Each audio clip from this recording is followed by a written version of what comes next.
Hercules হল একজন পৌরাণিক রোমান বীর ও দেবতা। গ্রিক অর্ধদেবতা ও বীর হেরাক্লিসের রোমান সংস্করণ হারকিউলিস। ধ্রুপদী পুরাণ বিদ্যায় হারকিউলিস তার শারীরিক শক্তি ও দুর্গম অভিযাত্রার জন্য বিখ্যাত ছিল। হারকিউলিস একটি বৈপরীত্যময় বহুরৈখিক চরিত্র, যার ফলে কবি সাহিত্যিকরা তাকে ইচ্ছে মতো চিত্রায়িত করতে পারে।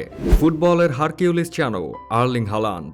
গত মৌসুমে তাকে নতুন করে আবিষ্কার করেছিলেন ম্যানচেস্টার সিটির কোচ পেপ গার্দিওলা।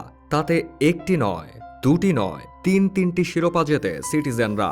প্রতিপক্ষের গোলমুখে ভয়ঙ্কর দৈত্য বনে যান এই হালান্ড। সিটির ট্রেবল জয়েও বড় অবদান ছিল তার।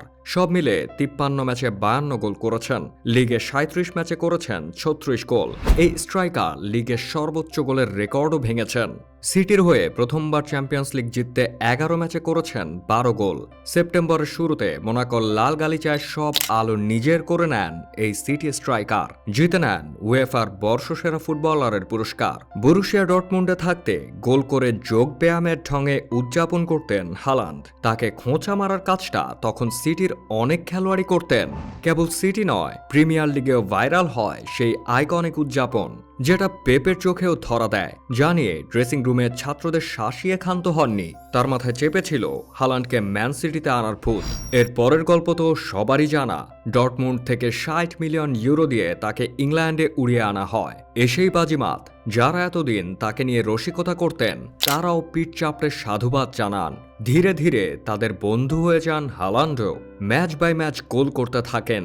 ম্যান সিটিও শিরোপার সুবাস নিতে থাকে। একটা সময় যখন এক ম্যাচে 3-4 গোল করতেন হালান্ড, কোচ গার্দিওলা অবাক হতেন না, বরং সংবাদ সম্মেলনে বলতেন ওর জন্য এটা কমই। কতটা আত্মবিশ্বাসী, কতটা গোলের জন্য ক্ষুধার্ত ছাত্র হালান্ড, সেটা জেনেই তো এমন মন্তব্য করতেন এই কাতালান কোচ। সে গার্দিওলার হারকিউলিস এখন ইউরোপ সেরা। ক্রিশ্চিয়ানো রোনালদো, লিওনেল মেসিবিহীন ইউরোপে হালান্ডই যেন নয়া সম্রাট। তাকে টেক্কা দেওয়ার মতো খেলোয়াড়ও আছেন, নাম কিলিয়ান এমবাপে। তবে কেবল গোল দিয়ে সেরাটা বিচার হয় না। হলে হালান্ডের পাশে তার নামটাও থাকতো। কিলিয়ান যে ক্লাবে, সেই পিএসজি প্রতি মৌসুমে কারি কারি অর্থ ঢালছে, অথচ চ্যাম্পিয়ন্স লিগের কিনারায় একবারই যাওয়া হয়েছিল। এবার তো পিএসজির পথ আরও কঠিন। গ্রুপ পর্বেই বামে বরুশিয়া ডর্টমুন্ড আর ডানে এসি মিলান। সেদিক থেকে হালান্ডের সুযোগ আবারও সেরার মুকুট জেতার। দেখা যাক শেষ পর্যন্ত দুজনের মধ্যে কে জেতে নতুন এই যুদ্ধে।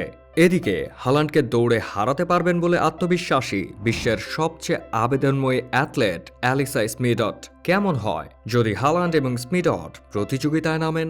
অনেকেই হয়তো ভাবছেন, এ আবার কি পাগলের প্রলাপ। একই খেলার নারী ও পুরুষের বিভাগ হলেও না হয় কথা ছিল।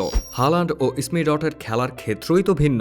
কিন্তু হালান্ড চাইলে জিনিসটা বাস্তবে আলোর মুখও দেখতে পারে। অ্যালিসা স্মিডট যে হালান্ডের সামনে তার সঙ্গে ট্র্যাকে দৌড়ানোর চ্যালেঞ্জ ছুড়ে দিয়েছেন।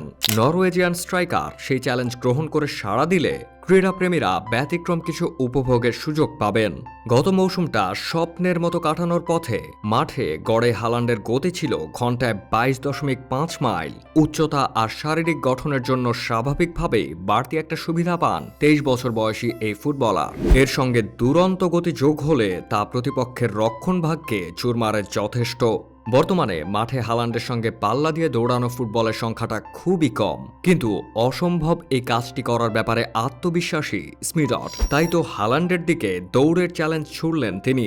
400 মিটারে পাল্লা দিতে পারলেও 200 মিটার স্প্রিন্টে হালান্ডের সঙ্গে পাল্লা দেওয়া কঠিন হবে বলে মানেন এই জার্মান নারী দৌড়বিদ।